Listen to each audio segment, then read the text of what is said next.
नाज़रीन अस्सलामु अलैकुम वरहमतुल्लाहि वबरकातुहू। इस वक्त बड़ी ही अफसोसनाक खबर कर्नाटका से आ रही है कि नया कोरोना कर्नाटका में उससे मुतासिर 2 अफराद पाए गए हैं। ओमिक्रॉन नामी ये नया कोरोना वायरस है और ये पुराने कोरोना वायरस से भी खतरनाक बताया जा रहा है।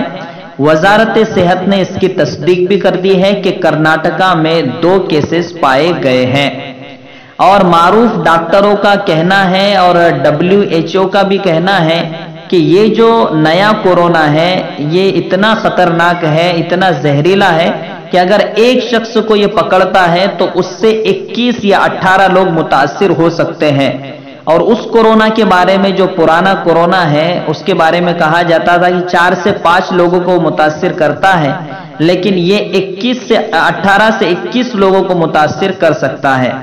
इसलिए एहतियात जरूरी है। जी हाँ नाज़रीन, मैं अपने दोस्तों से ये कहूंगा कि एहतियात करें। एहतियात तो कम से कम हमारे हाथ में है। अफवाह हो, सच हो, झूठ हो, उससे हमें सरफे नजर एहतियात, ये हमारे इस्लाम का भी हुक्म है कि हम एहतियात करें और एहतियात करने में हमारा फायदा है, नुकसान तो होने वाला है नहीं। इसलिए हम एहतियात करें और इस नया जो वायरस ये आ रहा है, अल्लाह से दुआ करें अल्लाह हम सबकी हिफाजत फरमाए, पूरी इंसानियत की हिफाजत फरमाए।